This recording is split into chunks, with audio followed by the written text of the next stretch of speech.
बच्चों, अगर मैं आपसे क्वेश्चन पूछूं that what are the different types of economic activity, तो आपका आंसर जनरली क्या होगा?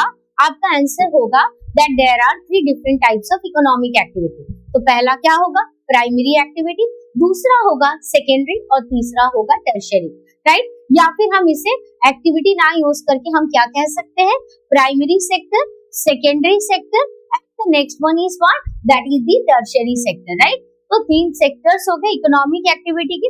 तो आखिर ये जो इकोनॉमिक एक्टिविटी जिसके बारे में हम बात कर रहे हैं अभी, ये किस पर बेस्ड है? तो this is actually based on the nature of the economy, कि हम ये कौन से नेचर का इकोनॉमिक एक्टिविटी, यानी हम कहाँ से चीजों को एक्सट्रैक्ट कर रहे हैं, कैसे उसको यूटिलाइज कर रहे हैं, इन सारी चीज। तो अगर हम बात करें प्राइमरी सेक्टर की, तो जनरली प्राइमरी सेक्टर में क्या देखा जाता है? प्राइमरी सेक्टर में मोस्ट इंपॉर्टेंट एक्टिविटी हो गया आपका एग्रीकल्चरल एक्टिविटी, राइट? जहां पर हम नेचर से डायरेक्ट एक्सट्रैक्ट कर रहे हैं चीजों को और एज इट इज यूज कर रहे हैं। लेकिन जब हम इसके बाद में नेक्स्ट एक्टिविटी में जंप करते हैं which is the secondary sector, तो secondary sector is associated with what? It is associated with manufacturing, यानी यहाँ पर जो चीज हम जो है आपका नेचर से ले रहे हैं उसको हम चेंज कर रहे हैं, उसको नया रूप दे रहे हैं और उसके बाद हम उसको फिर क्या करेंगे? या तो अलग इंडस्ट्री में सेंड करेंगे या तो फिर हम और एक काम कर सकते हैं, डायरेक्ट कंज्यूमर को भी सेल कर सकते हैं।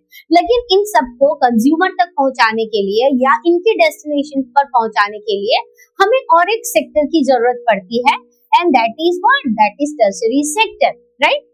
which is the another sector, which is the third sector, and this tertiary sector is also known as what? It is also known as service sector, and this service sector is associated with what? This is associated with the transport and communication activity, right? यानी अगर मान लो कि हमने अगर कोई सामान ready किया है, उसको तो मार्केट में सेल करना है, लेकिन वो फैक्ट्री से मार्केट तक पहुंचेगा कैसे? तो फैक्ट्री से मार्केट तक पहुंचने के लिए उसे ट्रांसपोर्ट सर्विसेज की जरूरत है। तो टर्शियरी सेक्टर्स में हमने जनरली ट्रांसपोर्ट को लिया, लेकिन इसके अलावा और भी कई सारे सर्विसेज जो है which are the part of the tertiary sector. लेकिन आज का हमारा जो टॉपिक है वो बहुत ही मेजर है, लेकिन वो दूसरे टॉपिक से रिलेटेड है, that is also the type of economic activity. तो आखिर वो इकोनॉमिक एक्टिविटी क्या है और वो किस बेसिस पर डिवाइड होती है? तो अगर हम बात करें economic activity which is actually based on the nature of employment, तो आखिर वो नेचर ऑफ एम्प्लॉयमेंट के बेसिस पर कौन सी इकोनॉमिक एक्टिविटी है, इसे आज हम अपने आज के इस क्लास में डिस्कस करने वाले हैं। तो हेलो स्टूडेंट, मैं हूँ Shobha ma'am and welcome to you all in my Adi career point YouTube channel. Okay, तो चलिए स्टार्ट करते हैं।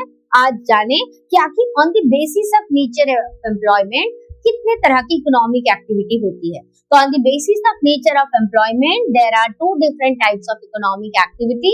Number one is organised and number two is unorganised. तो आखिर ये ऑर्गेनाइज्ड और अनऑर्गेनाइज्ड क्या होता है, राइट? आखिर ये अनऑर्गेनाइज्ड और ऑर्गेनाइज्ड क्या होता है? तो before going to discuss about the formal definition of organised और अनऑर्गेनाइज्ड, चलिए देखते हैं इसे with examples of two people. अब दो लोगों को एज ए रेफरेंस लिया हमने, एक है कांता और एक कौन है? एक है कमल, राइट? तो एक है कांता और दूसरा कौन है? दूसरा है कमल। तो अब कांता और कमल दोनों ही जॉब करते हैं, दोनों ही काम पे जाते हैं, लेकिन अब दोनों के काम का क्या डिफरेंस है, दोनों किस तरह के काम कर रहे हैं, आइए डिस्कस करते हैं।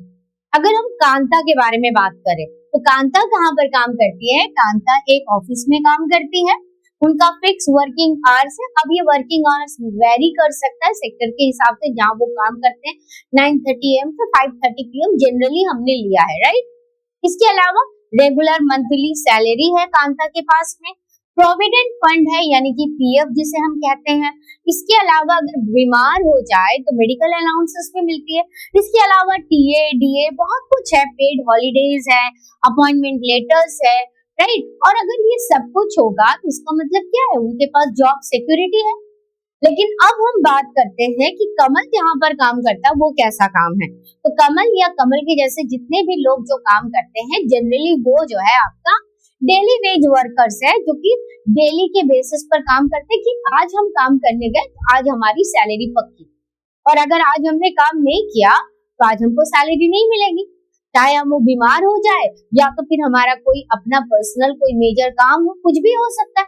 लेकिन हम जॉब में तो नहीं गए, हम काम करने तो नहीं गए, और अगर हम काम करने नहीं गए तो हमको पेमेंट भी नहीं मिलेगा, यानी कि हमें वेज नहीं मिलेगी। एंड वर्क्स अप्रोक्सीमेटली जो है ये एक जनरल टाइमिंग दिया है which is at 7:30 AM to 8 PM। अब ये किस तरह का काम लोग करते हैं उसके बेसिस पर डिपेंड करता है, तो वो भी हम आगे डिस्कस करने वाले। जैसे कि अगर मान लो एक व्यक्ति कंस्ट्रक्शन साइट्स पे काम करता है जहां पर बिल्डिंग्स बन रही है, राइट, तो जहां पर बिल्डिंग्स बन रही है, इमारतें बन रही है, वहां पर लोग क्या दिन भर काम कर रहे हैं? कई बार आप देखेंगे कि रात को भी वहां पर काम चल रहा है। तो कोई क्या फिक्स टाइमिंग है? डेफिनेटली उनका फिक्स टाइमिंग नहीं है। और नेक्स्ट इंपॉर्टेंट बात, वहां पर अगर आप काम करने गए तो आपको उस दिन की सैलरी मिलेगी, और अगर काम करने नहीं गए तो आपको पेमेंट नहीं मिलेगा। लेकिन और एक चीज, क्या वहां पर जाने से किसी को कोई अपॉइंटमेंट लेटर मिलता है कि भाई आप इतने दिन के लिए आपको अपॉइंटमेंट किया गया है? ऐसा तो कोई अपॉइंटमेंट लेटर भी नहीं मिलता। या आप किसी की दुकान पर काम करने वाले लोगों को अगर देखो तो क्या वहां पर किसी को अपॉइंटमेंट लेटर दिया जाता है कि आप इस ग्रोसरी शॉप पे काम कर रहे हैं इसीलिए मैं आपको अपॉइंटमेंट लेटर दे रहा हूँ, आपका इतना ये सैलरी होगा? कुछ भी फिक्स नहीं होता है। वो कभी भी बढ़ा सकते, कभी भी वो घटा सकते, और कभी भी लोगों को काम से निकाल सकते।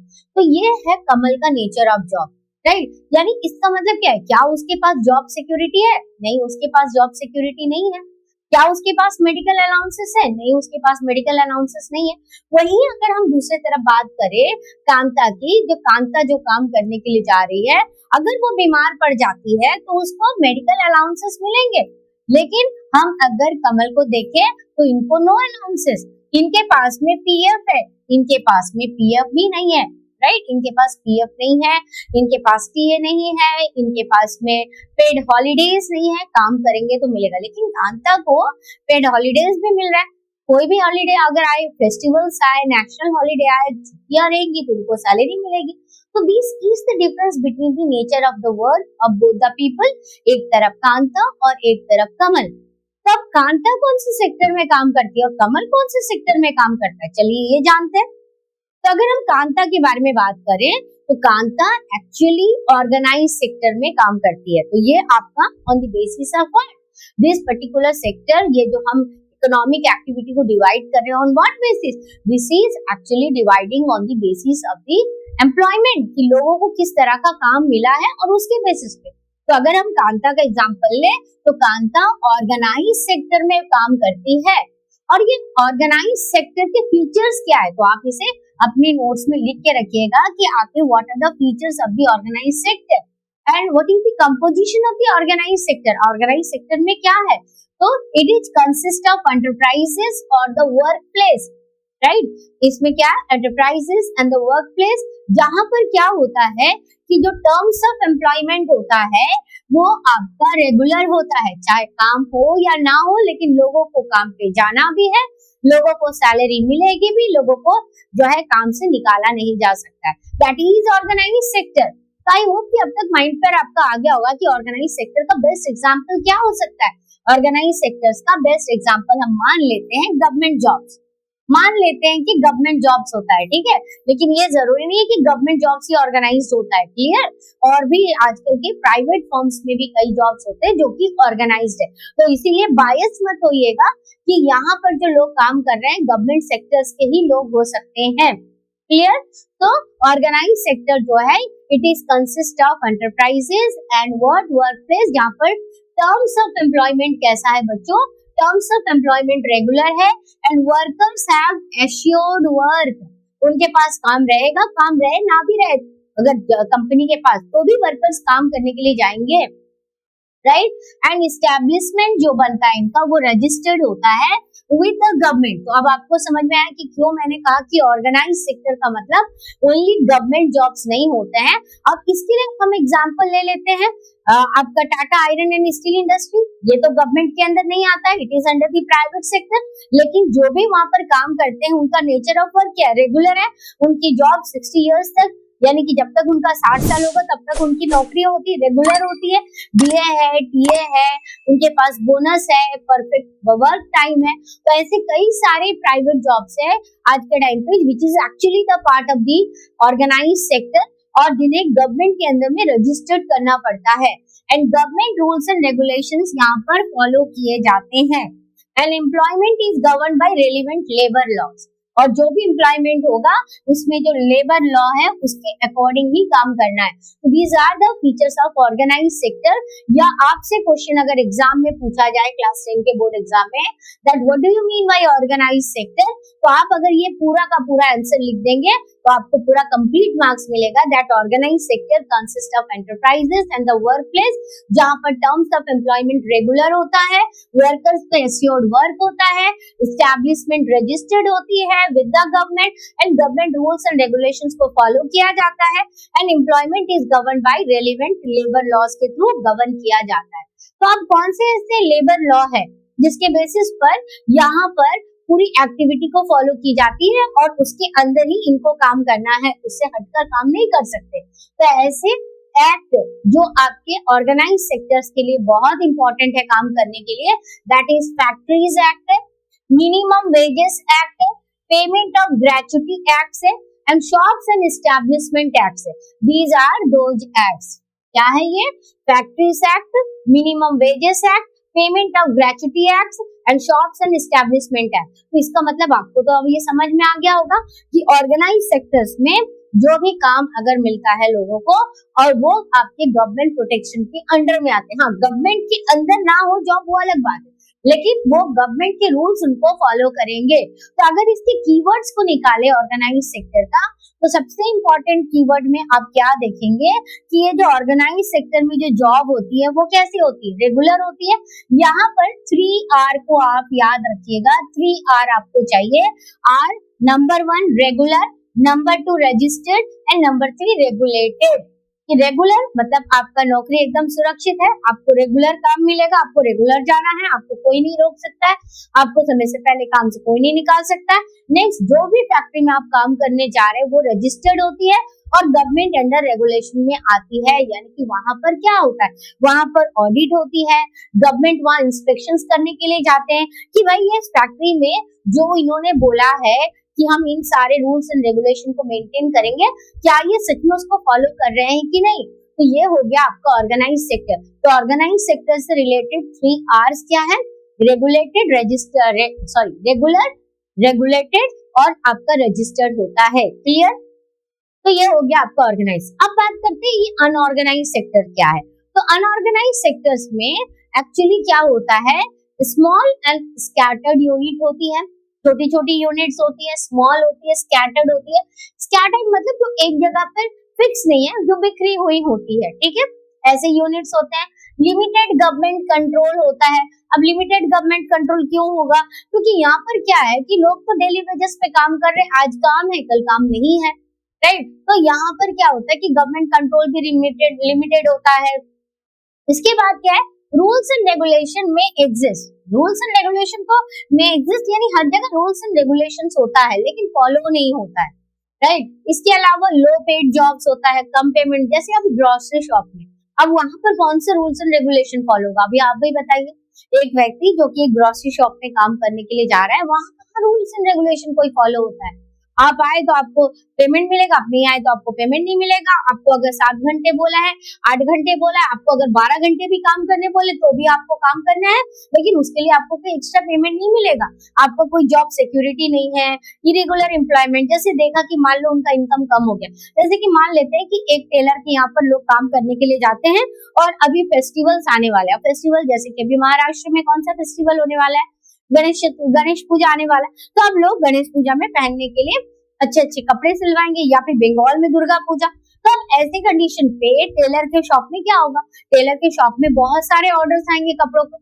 तो अब उस शॉप में जो ऑर्डर्स आ रहे हैं उसको पूरा करने के लिए उनको क्या करना पड़ेगा, उनको ज्यादा लोगों को अपने पास काम पे रखना पड़ेगा। लेकिन जैसे ही ये फेस्टिवल सीजन खत्म हो जाएगा, क्या वो एक्स्ट्रा लेबर को अपने पास अफोर्ड कर सकते हैं? क्या उनको काम में रख सकते हैं?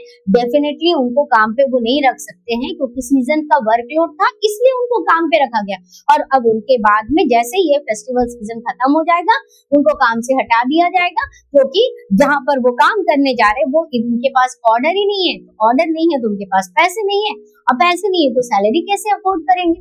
आया समझ में? तो ये है आपका अनऑर्गेनाइज सेक्टर, इसलिए यहाँ पर इरेगुलर एम्प्लॉयमेंट होती है, लैक ऑफ जॉब सिक्योरिटी है, आज है कल नहीं है, और फ्यू एम्प्लॉयमेंट बेनिफिट होते हैं। मैंने कुछ ऐसे भी अनऑर्गेनाइज सेक्टर्स होते हैं जो कुछ बेनिफिट देते हैं कि चलो भाई एक दिन का हम मेडिकल हेल्प दे सकते हैं, दे दिया एक दिन के लिए, लेकिन हमेशा के लिए नहीं देंगे। अगर आप 5 दिन 6 दिन या 10 दिन आप बीमार हो गए तो उसके बाद आपको बोलेंगे टाटा बाय बाय, अब जाइए, आपको हम काम पे नहीं रख सकते, आप इतने बीमार रहते तो आप मेरे लिए कुछ काम ही नहीं करे, तो मैं आपको कहाँ से पेमेंट दूं?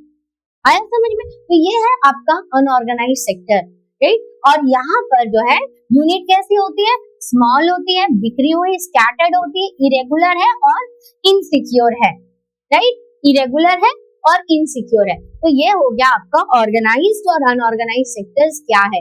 तो आई होप कि अब तक जिन बच्चों ने इस वीडियो को देख रहे हो तो आपका ये चीज तो क्लियर हो गया होगा कि ऑर्गेनाइज क्या है, अनऑर्गेनाइज क्या है। अब हम बात करते हैं कि इस ऑर्गेनाइज सेक्टर्स में क्या सेल्फ एम्प्लॉयमेंट आता है, तो द आंसर इज यस, इसमें कुछ सेल्फ एम्प्लॉयमेंट वाले सेक्टर्स भी आते हैं, जैसे कि स्ट्रीट वेंडर। मान लो अभी स्ट्रीट वेंडर क्या कर रहा है, कुछ पैसे हो सकता है किसी से उधार लिया, किसी व्यक्ति ने देखा कि उसके पास काम नहीं है तो उन्होंने सोचा कि चलो हम सब्जियां सेल करते हैं। अब सब्जी सेल करने के लिए उनको तो पैसे चाहिए, वेजिटेबल सेल करने के लिए या फ्रूट सेल करने के लिए, तब डेफिनेटली उन्होंने किसी ना किसी से उधार लिया होगा उन पैसों को। अब वो उधार लेकर के उन्होंने एक दुकान लगाया रास्ते के किनारे में, अब उसको उन्होंने सेल करना शुरू किया, तो उन्होंने अपने लिए सेल्फ एम्प्लॉयमेंट जनरेट किया। लेकिन क्या उनका वो नेचर ऑफ वर्क रेगुलर हो सकता है? उनका नेचर ऑफ वर्क रेगुलर नहीं है, but that is the part of what, unorganised sector, street vendor. इसके अलावा स्मॉल रिपेयर वर्कर जो वो भी जो है अपने डेली वेजेस पर हम नहीं बोलेंगे, जैसे कि मान लो एक प्लम्बर, किसी के घर पे नल खराब हो गया तो प्लम्बर को आपने बुलाया, प्लम्बर ने जितना बोला उतना उनको दिया, उनके काम के हिसाब से उनको पेमेंट मिल रहा है, लेकिन क्या उनका नेचर ऑफ वर्क रेगुलर है? डेफिनेटली रेगुलर नहीं है। ये गारंटी नहीं है कि आज किसी के घर पर नल खराब हुआ तो कल दूसरे की जगह पे नल खराब होगा और उनको काम मिलेगा, राइट। तो ये भी हो गया सेल्फ एम्प्लॉयड होते जो एक्चुअली किसी के अंडर पे काम नहीं कर रहे हैं, खुद पैसा ले रहे हैं लोगों से और उनको सर्विस प्रोवाइड कर रहे हैं, तो ये हो गए आपके स्मॉल रिपेयर वर्कर। इसके अलावा स्मॉल फार्मर्स, जिनके पास छोटी सी जमीन है, बहुत ही कम एक लैंड होल्डिंग है, लेकिन वहां पर वो खेती कर रहे हैं, उनके घर के लोग भी खेती कर रहे हैं, उस फार्म में काम कर रहे हैं, उस फील्ड में काम कर रहे हैं, तो ये हो गया स्मॉल फार्मर, वो भी सेल्फ एम्प्लॉयड होता है। इसके अलावा होम बेस्ड आर्टिजन्स होते हैं, इसके अलावा कारपेंटर्स होते हैं जो सेल्फ एम्प्लॉयड होते हैं, जिनका जो आपका जो अगर हम इन यूनिट्स के बारे में बात करें तो these are the part of small scale units के में आ जाता है, या स्मॉल स्केल मैन्युफैक्चरिंग में भी आ जाता है, होम बेस्ड आर्टिजन्स का या तो कारपेंटर का। क्लियर है? तो ये वो सारे लोग हैं जो एक्चुअली सेल्फ एम्प्लॉयड है, but they are the part of the unorganised sector. Clear हो गया? तो अब अनऑर्गेनाइज सेक्टर का मतलब केवल कुछ जॉब टैबूज को लेकर के मत रखिएगा कि केवल यही जॉब जो है वो अनऑर्गेनाइज होता है। और एक चीज बहुत इंपॉर्टेंट है, मैंने आपको ऑर्गेनाइज और अनऑर्गेनाइज दोनों के लिए मैं बता रही हूँ कि ऑर्गेनाइज जॉब का मतलब हमेशा गवर्नमेंट जॉब नहीं होता है, राइट, और अनऑर्गेनाइज का मतलब जो है हमेशा केवल प्राइवेट इंडस्ट्रीज नहीं होती है, बल्कि इसमें कई सारे जॉब्स के लिस्ट आप ऐड कर सकते हैं। ओके, तो अब हम बात करते हैं कंपैरिजन। तो this is the comparison table, आप इसका स्क्रीनशॉट ले सकते हो आप अपने, लेकिन हाँ स्क्रीनशॉट लीजिए चाहे जो भी कीजिए, but make a notes, right, आप अपना नोट्स अच्छे से बनाइए ताकि आपको ये चीज क्लियर रहे। तो अगर हम बात करें comparison of both the sectors, तो अगर हम देखें on the basis of registration, किसके बेसिस पर? रजिस्ट्रेशन के बेसिस पर देखें तो ऑर्गेनाइज सेक्टर रजिस्टर्ड होता है और अनऑर्गेनाइज जो सेक्टर्स है often not effectively regulated, यानी ये रजिस्टर्ड, कई बार क्या होता है कि अनऑर्गेनाइज सेक्टर भी रजिस्टर्ड होते हैं, लेकिन ये जरूरी नहीं कि हमेशा ही वो रजिस्टर्ड होंगे, राइट, लेकिन वो जो है आपका often not, इसलिए कभी हो भी सकते हैं नहीं भी हो सकते हैं, and if not effectively regulated। इसके बाद में एम्प्लॉयमेंट क्या है, यहाँ पर रेगुलर है, यहाँ पर इरेगुलर है, यहाँ जॉब सिक्योरिटी हायर है और वहां पर जॉब सिक्योरिटी लो है। अब लो इसलिए नॉट कंप्लीटली एब्सेंट नहीं बोलेंगे, क्योंकि कभी आपको कई जगहों पे रेगुलर काम भी मिल रहा है, कई जगहों पे नहीं मिल रहा है, तो इसीलिए अनऑर्गेनाइज सेक्टर में जॉब सिक्योरिटी लो है। वर्किंग आवर्स के बारे में बात करें तो यहाँ पर फिक्स्ड है और यहाँ पर ऑफन लॉन्ग और अनसर्टेन होता है। कई बार लोग 8 घंटे के अलावा 12 घंटे के अलावा भी एक्स्ट्रा 13 घंटे 14 घंटे भी काम करते हैं, राइट। तो ये इंसिडेंट्स आप सुनते होंगे कि इस जगह पे लोगों ने इतने देर काम करके इस काम को कंप्लीट किया, तो इसका कोई फिक्स टाइमिंग नहीं होता है, राइट। ओवर टाइम लेकिन यहाँ पर पेड होता है, यहाँ पर जनरली एब्सेंट होता है। यहाँ पर ओवर टाइम के लिए कोई पेमेंट नहीं है और जनरली वर्किंग आवर्स 8 आवर्स का होता है गवर्नमेंट नॉर्म्स के हिसाब से। लेकिन जब अनऑर्गेनाइज सेक्टर्स में लोग काम करने के लिए जाते हैं, कम पैसे में उनको 12 घंटे भी काम करना पड़ता है। यानी अगर फिक्स वर्किंग आवर्स 8 आवर्स है तो 12 घंटे अगर कोई व्यक्ति काम कर रहा है, इसका मतलब वो 4 घंटे एक्स्ट्रा काम कर रहा है, but for that extra 4 hours that person is not getting any benefit. Paid leave यहाँ अवेलेबल होती है, यहाँ पर जनरली एब्सेंट होती है। कोई हो सकता है दे दे कि भाई ठीक है कोई बात नहीं, बीमार है तो चलो दे देते हैं, राइट। हॉलीडेज यहाँ पर पेड होते हैं, यहाँ पर जनरली एब्सेंट होते हैं। पीएफ के बारे में बात करें तो यहाँ पर अवेलेबल होते हैं, लेकिन पीएफ यहाँ अवेलेबल नहीं होता है। मेडिकल बेनिफिशियरी के बारे में बात करें तो अवेलेबल एज एप्लीकेबल, लेकिन यहाँ पर यूजुअली एब्सेंट होता है, नॉट कंप्लीटली एब्सेंट। याद रखिएगा, कंप्लीटली एब्सेंट मत लिखिएगा, क्योंकि कुछ अनऑर्गेनाइज सेक्टर्स ये सारी चीजें भी अफोर्ड करती हैं। कई बार रूल्स फॉलोड होता है, ऑफन नॉट फॉलोड होता है, राइट। तो ये हो गया आपका comparison between both the sector, that is organised and unorganised sectors. Okay, अब बात करते हैं कि आखिर ऑर्गेनाइज सेक्टर अनऑर्गेनाइज सेक्टर्स में इतना प्रॉब्लम होने के बावजूद लोग काम करने क्यों जा रहे हैं, क्यों। हम अगर बात करें अनऑर्गेनाइज सेक्टर्स की, तो यहाँ पर ऑर्गेनाइज सेक्टर्स के कंपैरिजन में ज्यादा वर्कफोर्स है, ज्यादा से ज्यादा लोग जो है अनऑर्गेनाइज सेक्टर्स में काम करते हैं। तो अगर हमें पता है इस सेक्टर में प्रॉब्लम है, फिर भी हम काम करने के लिए जा रहे हैं, आखिर इसके पीछे रीजन क्या है कि हम अनऑर्गेनाइज सेक्टर में काम करने के लिए जा रहे हैं। तो सबसे इम्पोर्टेंट बात यह है दैट ऑर्गेनाइज जो सेक्टर्स है हमारी often offer job that are the most sold after. तो ऑर्गेनाइज सेक्टर्स में जो जॉब होते हैं वो बहुत ज्यादा उसकी डिमांड होते हैं। अब जैसे ऑर्गेनाइज सेक्टर्स में, चलो अब हम एक एग्जांपल ले लेते हैं गवर्नमेंट जॉब्स का, राइट। अब गवर्नमेंट जॉब्स में कितनी वैकेंसी निकलती है, 8, 10, 15 और कई बार 100 या 103, 104 ऐसी वैकेंसीज निकलती है, राइट। लेकिन आपको तो पता होगा, आपने देखा होगा कि 100 सीट के लिए 100 की वैकेंसी है, 100 वैकेंसीज है, लेकिन उसके लिए around 2 lakh, 3 lakh, 4 lakh people are fighting. वो एग्जाम्स देने के लिए जा रहे हैं और एग्जाम देने के बाद भी क्या नौकरी मिल रही है? एग्जाम देने के बाद में तो नौकरी नहीं मिल रही, क्योंकि सीट तो लिमिटेड है। अब उसके बाद में कुछ लोगों को कॉल पे बुलाया जाता है, क्लियर है। तो अब बाकी लोग तो अनएम्प्लॉयड ही रह गए, क्योंकि सीट तो 100 है। भले हमने 3 लाख लोगों ने फॉर्म भरा है, 3 lakh people are going to give exams, लेकिन एग्जाम देने का मतलब तो जॉब नहीं है। अब मिलेगा तो नौकरी केवल 100 लोगों को, 150 लोगों को, 200 लोगों को, जितनी सीट अवेलेबल है। लाख सीट तो अवेलेबल नहीं होती है बच्चों, राइट। तो इसीलिए ऑर्गेनाइज सेक्टर्स की जो जॉब्स होते हैं एक्चुअली वो सिक्योर्ड होती है। सिक्योर्ड होने की वजह से आप देखिए हर किसी को उनके पेरेंट्स बोलते हैं कि बेटा आपको अच्छे से पढ़ लिख करके अच्छी नौकरी करनी है। अच्छी नौकरी का मतलब जनरली यहाँ पर गवर्नमेंट जॉब्स होती है या फिर ऑर्गेनाइज सेक्टर्स की जॉब होती है, जहाँ पर जॉब सिक्योर होता है, आपकी सैलरी एकदम फिक्स होती है, आपको फ्यूचर का वहां पर कोई टेंशन नहीं होगा, ऐसे जॉब्स होते हैं, clear. But the employment opportunities जो है, अगर हम बात करें, मैंने अभी आपको बताया बहुत ज्यादा डिमांडेबल है और जो वैकेंसीज निकलती है वो वैकेंसीज भी कम होती है। और साथ ही साथ जो वैकेंसीज निकलती है क्या वो हर साल निकलती है, क्या वो हर महीने निकलती है? नहीं, ये जॉब जो है इसमें जो वैकेंसीज है वो भी बहुत कम निकलती है, राइट। कई बार तो अगर आप अभी के प्रोटेस्ट वगैरह देखो स्टूडेंट के, तो कई वैकेंसीज तो 15-15 सालों के बाद निकली और कुछ में तो सालों से जो है गवर्नमेंट लॉ एंड ऑर्डर के हिसाब से उसमें गड़बड़ी होने की वजह से उसके रिजल्ट को विदेल्ट करके रख दिया जाता है, रोक करके रख दिया जाता है। तो अब आप समझ रहे हो कि क्या कंडीशन होती है लोगों की। जॉब रुक गया है, रिजल्ट विदेल्ट हो गया है, वैकेंसीज नहीं आ रही है, तो लोग क्या सरवाइव करना छोड़ देंगे? लोग सरवाइव करना तो नहीं छोड़ेंगे बच्चों। तो इसीलिए क्या होता है कि ऑर्गेनाइज सेक्टर्स में जो है लोगों को कम काम मिलता है और ज्यादा से ज्यादा लोग, क्योंकि उनको सरवाइव तो करना है और सरवाइव करने के लिए उनको इनकम तो चाहिए, भले वो करोड़ों रुपए ना हो, लाखों रुपए ना हो, लेकिन मिनिमम थाउजेंड्स तो कुछ होने चाहिए जिससे वो सरवाइव कर पाए, राइट। तो इसीलिए क्या होता है कि पीपल जो है उनको इनकम चाहिए होता है टू सरवाइव। और इसलिए क्या होता है कि ज्यादा से ज्यादा लोग की चलो भाई कुछ नहीं तो कुछ तो काम मिल रहा है, 50,000 की नहीं तो कम से कम 5,000 का काम तो मिल रहा है, 10,000 का तो काम मिल रहा है, चलो इसी काम को ज्वाइन करते हैं, क्योंकि हमारे पास कोई ऑप्शन नहीं है, क्योंकि अगर ये पैसा भी नहीं आएगा तो हम सरवाइव कैसे कर सकते हैं, है ना।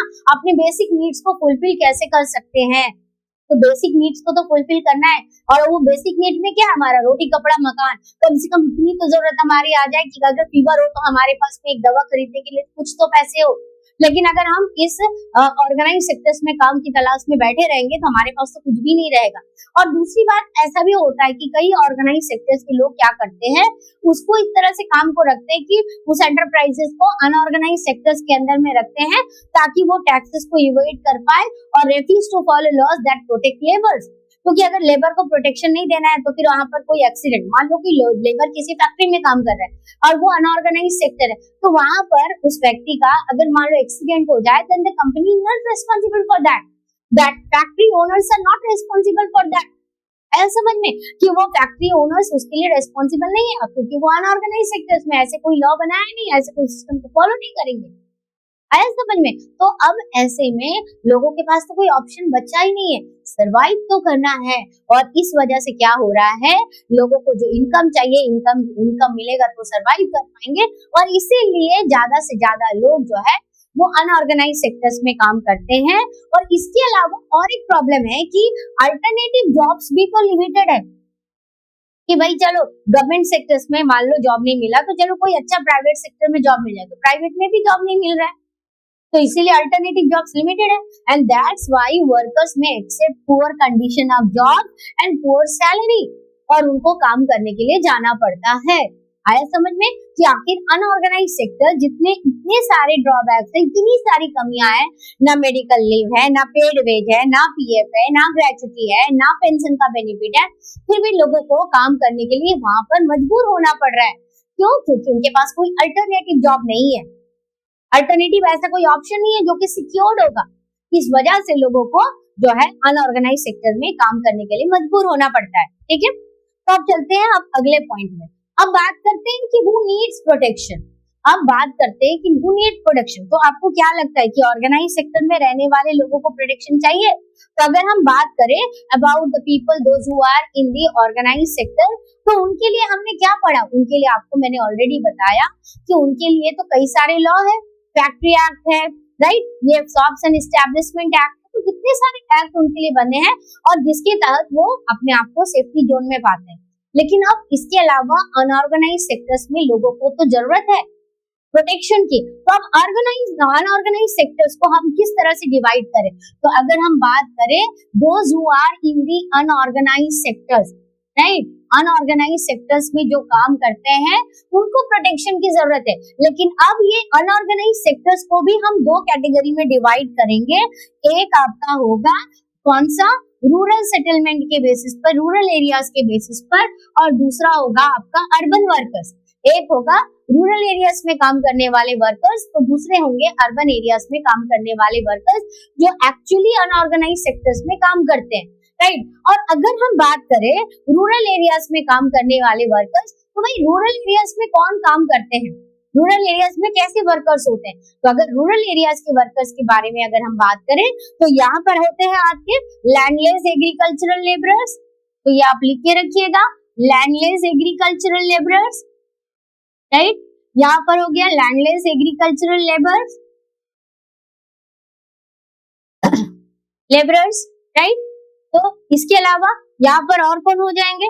यहाँ पर आ जाएंगे आपके स्मॉल फार्मर्स आ जाएंगे, यहाँ पर आपके स्मॉल फार्मर्स आ जाएंगे जो रूरल एरियाज में होते हैं, जिनको सेफ्टी की जरूरत है, जिनको प्रोटेक्शन की जरूरत है। शेयर प्रॉपर्स आ जाएंगे, शेयर प्रॉपर्स आ जाएंगे। इसके अलावा और कौन आएगा? इसके अलावा आर्टिजन्स आ जाएंगे, राइट, जो कहाँ से रिलेटेड है? They all are related from the rural area of work, right. अब इसके अलावा अब बात करते हैं अर्बन एरियाज में। अब अर्बन एरियाज में किस तरह के वर्कर्स होते हैं जिन्हें हमें प्रोटेक्शन देने की जरूरत है? तो अब मान लीजिए एक बिल्डिंग बन रही है, राइट, एक बहुत बड़ा फ्लैट बन रहा है, और वहां से किसी व्यक्ति के एक्सीडेंट हो जाए, who is responsible for that? तब वो कॉन्ट्रैक्टर बोलेगा हमारा तो कोई ऐसा एक्ट नहीं है, हम उनको कोई पैसे नहीं देंगे, कोई एक्सीडेंटल बेनिफिट नहीं देंगे। तब आप बताइए कि एक गरीब फैमिली जहाँ पर काम करने वाला एक ही व्यक्ति है, उसका क्या होगा, उसके फैमिली का क्या होगा, उनके बच्चों का क्या होगा। तो अर्बन एरियाज में काम करने वाले कंस्ट्रक्शन वर्कर्स को भी तो प्रोटेक्शन चाहिए, राइट। तो लिखिएगा कंस्ट्रक्शन वर्कर्स, और construction workers specially urban areas इसलिए बोला क्योंकि अर्बन एरियाज में जो है बड़े बड़े बिल्डिंग्स बनते हैं। अब दिल्ली में, कोलकाता में, कई सारे सिटीज में बड़े बड़े बिल्डिंग्स बनते हैं, है ना। आपके 10 तल्ला, 20 तल्ला, 30 तल्ला, कितनी ऊंची ऊंची इमारतें बनती है, और वहां पर लोग उतने ऊंचाई पर काम करते हैं, तो उनके लिए भी तो प्रोटेक्शन चाहिए कि अगर कल को उनके साथ खुदा ना खाए वही कोई ऐसा हादसा हो गया तो हु इज रेस्पॉन्सिबल। इसके अलावा आपका कैजुअल ट्रांसपोर्ट वर्कर जो आज एक जगह पे एक ट्रांसपोर्ट का काम कर रहे हैं तो कल दूसरे जगह पर जाकर के काम करे, कैजुअल लेबर्स जिनको हम बोल सकते हैं, कैजुअल ट्रांसपोर्ट वर्कर जो या तो ट्रक चला रहे हैं, या तो बस चला रहे हैं, या तो कोई छोटी गाड़ियां चला रहे हैं, है ना, जो ट्रांसपोर्ट से रिलेटेड है, इनको भी तो प्रोटेक्शन चाहिए। इसके अलावा स्ट्रीट वेंडर्स, अब देखिए अगर मान लो कि बहुत ज्यादा बारिश हो रही है, तो उनकी दुकानें भी तो खराब हो जाती है, बाढ़ आ गया, फ्लड आ गया, ऐसा ही सिचुएशन। अब आप बोलोगे मैम शहरों में कहाँ फ्लड आता है, तो भाई शहरों में फ्लड नहीं आता, लेकिन पानी तो जम जाता है ना। पानी इतनी ज्यादा जमती है कि लोगों का एक जगह से दूसरी जगह आना जाना मुश्किल हो जाता है, तो स्ट्रीट वेंडर्स को भी जो है सेफ्टी की जरूरत होती है। इसके अलावा हेडलोड वर्कर्स, इनको भी सेफ्टी की जरूरत होती है, राइट। हेडलोड वर्कर्स, इन्हें भी सेफ्टी की जरूरत होती है। तो ऐसे कई सारे वर्कर्स जो कि अर्बन एरियाज में काम करते हैं, they all need protection. They all need what? They all need protection. इन सभी को प्रोटेक्शन की जरूरत होती है, राइट। तो अगर बात करें प्रोटेक्शन की, तो किसकी प्रोटेक्शन की? तो डेफिनेटली अगर हम एक डेमोक्रेटिक कंट्री बोले तो यहाँ पर गवर्नमेंट की सपोर्ट की जरूरत होती है, राइट। यहाँ पर किसकी जरूरत होती है? गवर्नमेंट सपोर्ट की जरूरत होती है। और गवर्नमेंट सपोर्ट किसको चाहिए? स्मॉल फार्मर्स को चाहिए, राइट, स्मॉल फार्मर्स को चाहिए। अब स्मॉल फार्मर्स को कैसे गवर्नमेंट सपोर्ट चाहिए? अब बेचारा एक स्मॉल फार्मर से अगर मान लो उसे कोई फसल लगाना है, फसल बोना है, तो उसके लिए तो पैसे चाहिए। अब पैसे क्या करने पड़ते? जनरली अगर मान लो अगर उनके पास में कोई सोर्स नहीं है तो गांव में जो ट्रेडर्स होते हैं उनके पास जाकर के पैसे उधार लेते हैं, बदले में उन्हीं को अपना जो है प्रोडक्शन को सेल करना पड़ता है, जिससे उनको प्रॉफिट नहीं मिलती है। तो अगर मान लो कि गवर्नमेंट इनको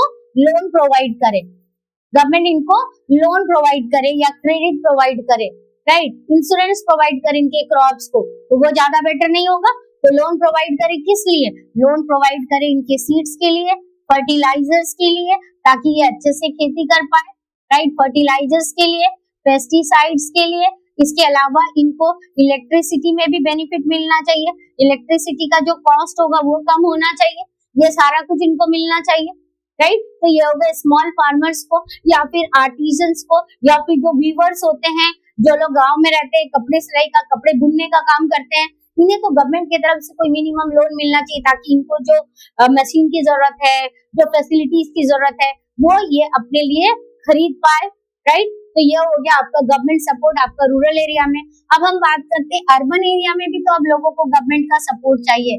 अब अर्बन एरिया में स्मॉल स्केल जो मैन्युफैक्चरिंग होती है उन्हें गवर्नमेंट का सपोर्ट चाहिए, ताकि गवर्नमेंट अगर इनको फैसिलिटी दे तो ये अपने लिए अच्छी मशीनें ला पाए, और अच्छी मशीन लेकर के आएंगे तो उनका प्रोडक्शन अच्छा होगा, और प्रोडक्शन अच्छा करने के लिए इनको लेबर लेना पड़ेगा, कम से कम कुछ लोगों के लिए तो जॉब जनरेट कर पाएंगे, ठीक है। तो ये हो गया आपका गवर्नमेंट सपोर्ट किसे चाहिए और क्यों चाहिए, ये हमने डिस्कस किया। अब चलते हैं अपने अगले पॉइंट में। And now what is that? That is the social background and problem.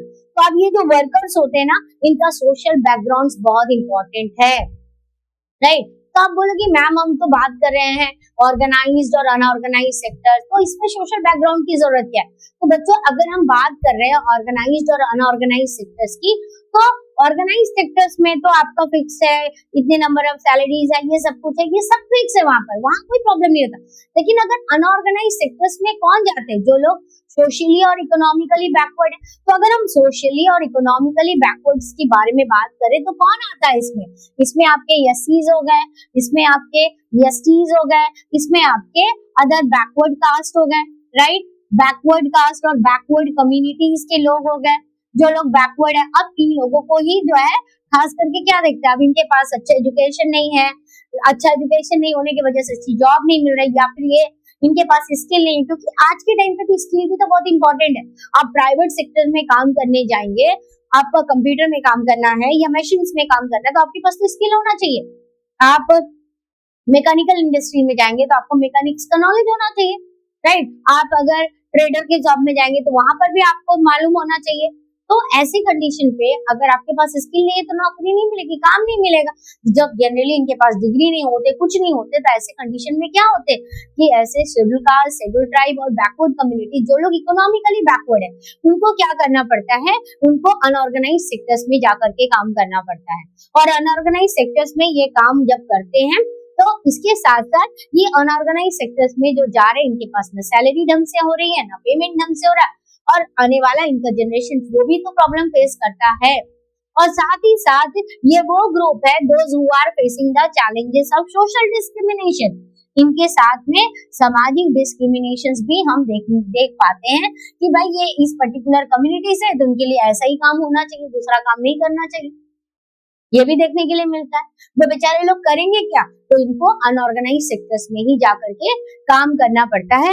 और इसलिए अनऑर्गेनाइज सेक्टर्स के लोगों को प्रोटेक्शन चाहिए, इसलिए क्योंकि वो सोशल डिस्क्रिमिनेशन भी फेस कर रहे हैं, इकोनॉमिकली भी बैकवर्ड है, और इकोनॉमिकली बैकवर्ड होने की वजह से ये जो पर्टिकुलर फील्ड में जो लोग काम कर रहे हैं अनऑर्गेनाइज सेक्टर में, वो अपने बच्चों को भी अच्छा एजुकेशन कई बार नहीं दे पाते, और अच्छा एजुकेशन नहीं दे पाने की वजह से उनका भी जो है फ्यूचर जो है वो प्रॉब्लमेटिक होता है, उनको भी अनऑर्गेनाइज सेक्टर्स में आना पड़ता है। और जनरली यहाँ पर पूरी तरह से जॉब अनसर्टेनिटी है, तो बच्चे को कई बार क्या होता है कि अपना स्कूल ड्रॉप करके अब क्लास 4 तक पढ़ लिए, 5 तक पढ़ लिए, जाकर अब आपको काम करना पड़ता है। क्लियर? तो ये है आपका problem associated with unorganise sector. जहाँ पर ऑर्गेनाइज सेक्टर्स हमें बहुत अच्छा दिख रहा है, चारों तरफ से वहां पर सुविधाएं हैं, फैसिलिटीज है, वही अनऑर्गेनाइज सेक्टर्स कई सारे प्रॉब्लम से भरा हुआ है, उसके कई सारे कारण है, राइट। तो आई होप कि आपको इस वीडियो के बाद में ये तो क्लियर हो गया होगा कि आपको ऑर्गेनाइज्ड और अनऑर्गेनाइज सेक्टर्स क्या है, ठीक है। और अगर फिर भी मान लो आपके कोई डाउट रह गए, कोई भी डिफिकल्टीज है, तो आप मुझे कमेंट सेक्शन में मैसेज करके आप जो है क्वेश्चन पूछ सकते हैं। और इसके अलावा ये जो आपको जितना भी पीडीएफ है इससे रिलेटेड, ये आपको टेलीग्राम चैनल में हमारा मिल जाएगा, जो कि मैं आपको अपने जो यूट्यूब के जो इस वीडियो के डिस्क्रिप्शन बॉक्स में आपको प्रोवाइड कर दूंगी। Okay, so thank you for watching this video. फिर मिलते हैं अगले वीडियो में। Bye bye.